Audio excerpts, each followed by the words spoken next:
Bonjour et bienvenue à ce nouvel épisode. Aujourd'hui, j'aimerais vous parler d'émotions, du fait que non, vous n'êtes pas vos émotions, vous expliquer ce que sont les émotions et ce qu'elles produisent dans notre corps, comment elles fonctionnent et pourquoi nous avons autant de mal à les gérer. Si vous êtes ici pour la première fois, je vous souhaite la bienvenue. Mon nom est Anna et vous vous trouvez sur Harmonia, qui accompagne les âmes agitées et actives à passer d'un état de stress, de tension et de rigidité à un état de calme et de fluidité, que ce soit dans leur corps, dans leur esprit ou dans leur vie en général. Si vous êtes prêts, c'est parti!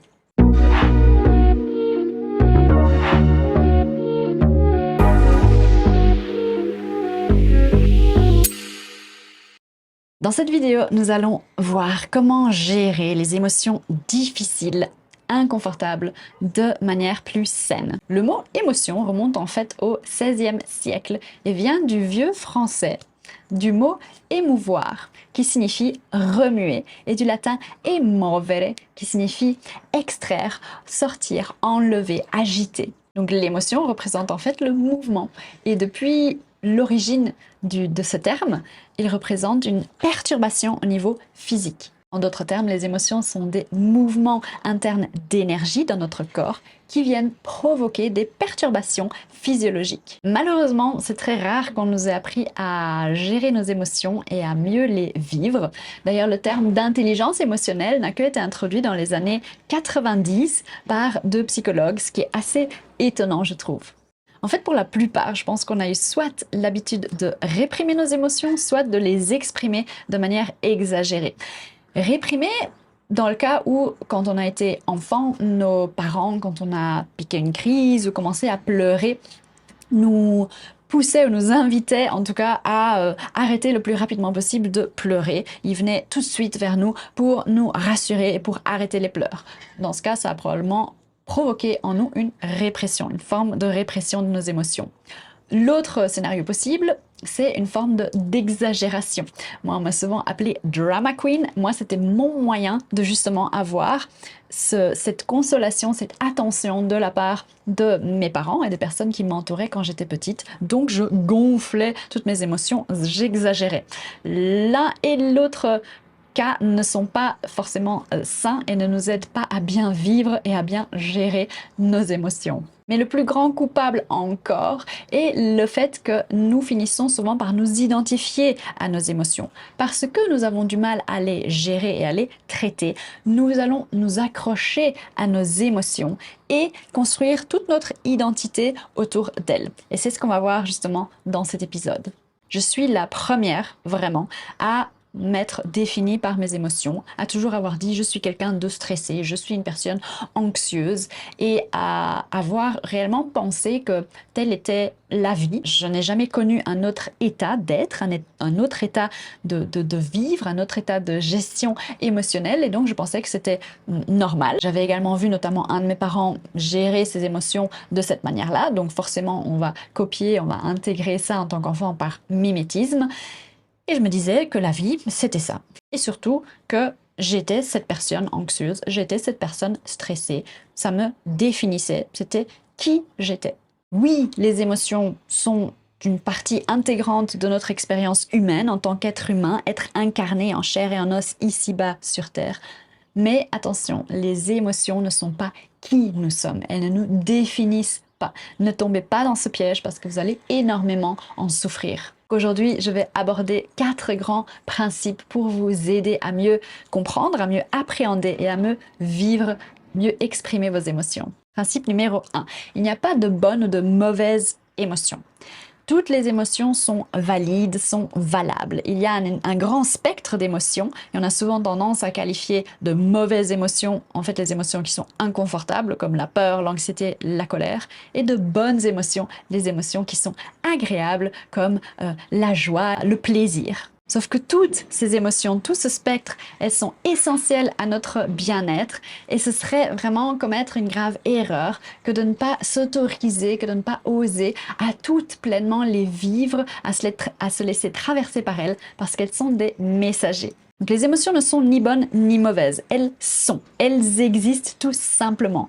Les émotions sont des réactions automatiques qui ont lieu dans notre corps face à un déclencheur, à un stimuli externe. Donc non, on n'a pas de contrôle sur elle. Par contre, on a un contrôle et on a du pouvoir concernant notre façon de réagir à ces émotions. Notre pouvoir réside dans la façon dont nous nous comportons après avoir ressenti ces émotions. Prenons par exemple la colère. Il est tout à fait naturel de se sentir en colère. Et la colère vient nous passer un message par rapport à nos limites, à quelles sont ces barrières qui ont été franchies. Lorsque nous nous mettons en colère, c'est parce que quelqu'un ou quelque chose a dépassé ses bornes. Ce qui est essentiel, c'est la manière dont nous réagissons à cette colère. Comment est-ce qu'on se comporte quand on se met en colère? Est-ce qu'on va décharger notre frustration sur les autres? Est-ce qu'on va se mettre à crier? Est-ce qu'on va se mettre à jeter des objets ou que sais-je? Ou est-ce qu'à l'inverse, on va venir prendre du recul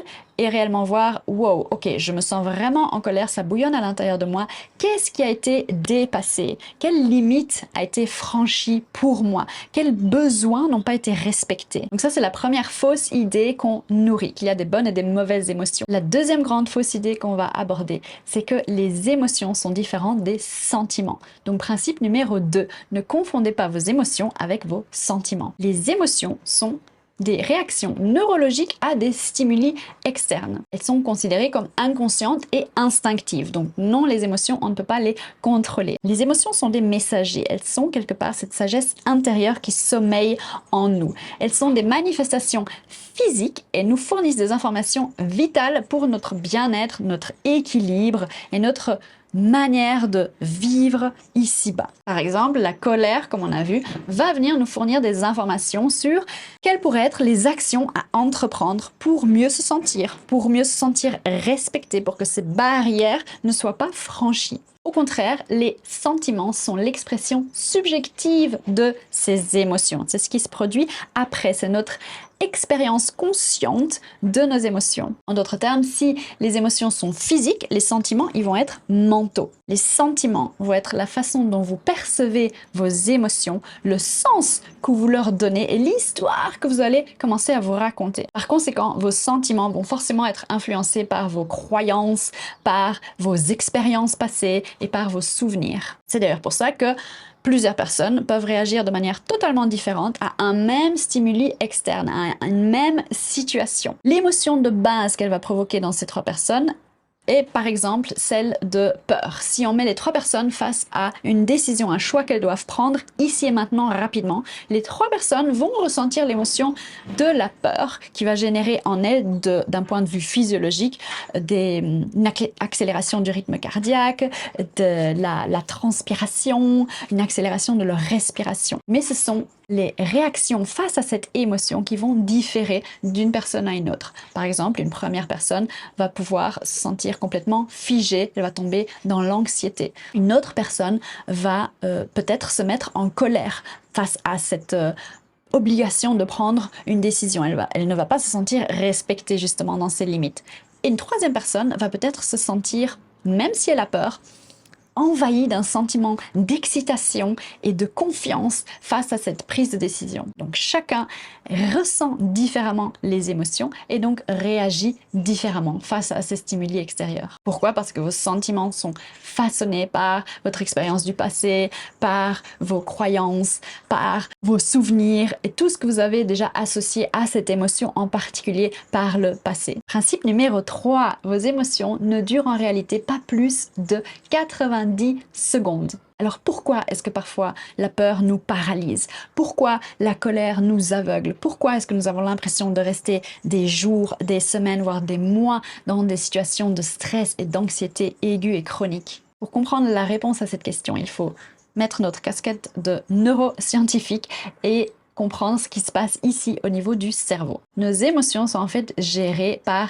l'amygdale, qui est une région dans le système limbique du cerveau primitif. Et ce sont deux petites entités, on va dire, aussi grandes que deux amandes. Et cette amygdale joue un rôle essentiel dans la manière dont on traite les émotions fortes, comme par exemple la peur ou le plaisir. Lorsqu'on se sent menacé ou effrayé, l'amygdale va déclencher notre réaction de combat ou de fuite pour nous protéger, pour nous aider à survivre, ce qui va déclencher toute une réaction hormonale dans notre corps. Notre corps va sécréter des hormones du stress comme l'adrénaline et le cortisol pour nous mettre en mouvement, pour nous mettre en action. C'est ce qui, à l'époque des chasseurs-cueilleurs, nous a permis de survivre dans un environnement sauvage. Certes, aujourd'hui, notre environnement n'est plus le même, mais ça reste quand même toujours cette amygdale qui va signaler, envoyer cet état d'alerte à notre corps de fuite ou de combat pour provoquer cette libération d'hormones du stress et nous faire agir. Sauf qu'il a été prouvé scientifiquement que ce processus chimique dans notre corps ne dure que au maximum 90 secondes. Après ce laps de temps, si on continue à rester dans une réponse émotionnelle, il s'agit tout simplement d'un choix ou d'un processus conscient qui est nourri par nos pensées, par nos sentiments. Après 90 secondes, ces substances chimiques sont totalement éliminées de notre corps. Donc nous avons 90 secondes en fait pendant lesquelles il est possible de venir observer ce qui se passe, de venir observer ces réactions physiques, d'en prendre conscience justement pour mieux les vivre et se laisser traverser par tout ça avec de la distance. J'y viendrai plus tard. Mais après ces 90 secondes, si on continue à ressentir des émotions comme la peur, la colère, l'anxiété, il faut venir examiner nos pensées, ce qui se passe ici entre nos deux oreilles et ce qu'on vient en fait nourrir parce que c'est nous alors qui venons créer ce cycle entre émotions, sentiments, pensées et ce cycle-là va ensuite nourrir nos comportements et va venir se traduire par la réalité qu'on vit ici et maintenant, aujourd'hui, dans notre vie. Donc le plus on s'accroche à nos émotions après ces 90 secondes, le plus on va continuer à les vivre. C'est un cycle vicieux ou un cycle vertueux si on le fait dans le cas des émotions positives et agréables. Mais c'est rarement le cas. Nous avons tendance à répéter ce qui nous est familier et à le nourrir parce que c'est ce qu'on connaît. Donc, comme le disait Carl Jung, tant que nous n'avons pas rendu l'inconscient conscient, il dirigera notre vie et on l'appellera notre destin. Mais en fait, non, il n'y a pas de fatalité. Nous sommes en plein contrôle de nos sentiments, pas des émotions, mais de nos sentiments, de nos pensées et de tout ce cycle. C'est vraiment un choix, une réaction, un comportement qu'on peut venir grâce à un travail en conscience cassé pour sortir de ce cycle vicieux qu'on auto-nourrit. Principe 4, vous n'êtes pas vos émotions, vous les vivez. Un point, c'est tout. La chose la plus importante lorsque vous vivez des émotions inconfortables, difficiles à gérer, c'est de vous souvenir que vous n'êtes pas vos émotions. Vous êtes cet être humain incarné en chair et en os ici-bas dans la matière qui les vit, qui se laisse traverser par ces émotions. Ça oui, mais ne vous identifiez pas à vos émotions, ne faites pas cet amalgame.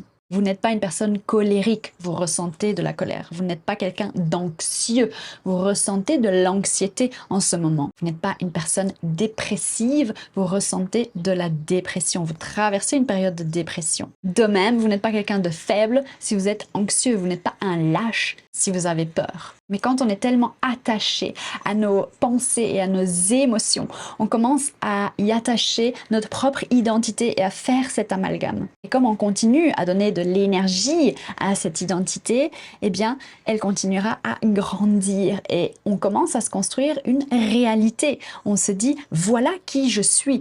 C'est un peu une fatalité. Voilà ma vie et peut-être qu'on pense qu'on ne pourra jamais s'en sortir. Voilà qui je suis quelqu'un de stressé, je suis anxieux, je suis un raté, je suis dépressif. Mais ce n'est pas le cas. Vous êtes un être humain qui vit tout un tas d'expériences sur ce spectre des émotions, du négatif au positif, du confortable à l'inconfortable. L'un des moyens pour parvenir à quitter ce cycle vicieux qu'on auto-nourrit par nos pensées, nos croyances, nos sentiments, qui ensuite génèrent des comportements qui viennent se répéter si on n'en a pas conscience, c'est grâce à l'expérience somatique, grâce à notre corps, au fait de vivre ces émotions, de les ressentir, de les localiser, de les observer dans notre corps, nos réactions physiologiques, c'est 90 secondes pour les autoriser à se mouvoir, à nous traverser, comme on l'a vu, à réaliser leur fonction au final et ensuite pouvoir les libérer. Ça va nous permettre de prendre de la distance, de pouvoir venir les analyser aussi, les observer comme des visiteurs extérieurs à nous, ces messagers dont je vous parlais,